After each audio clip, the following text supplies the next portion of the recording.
মুক্তিযোদ্ধা, তারা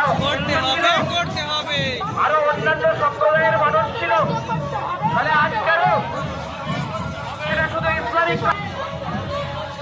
ধরে ধরে জোর করে তাদেরকে ইসলামের কলমা পড়ানো হচ্ছে কেন? তারা স্বাধীনভাবে কেন বসবাস করতে পারে?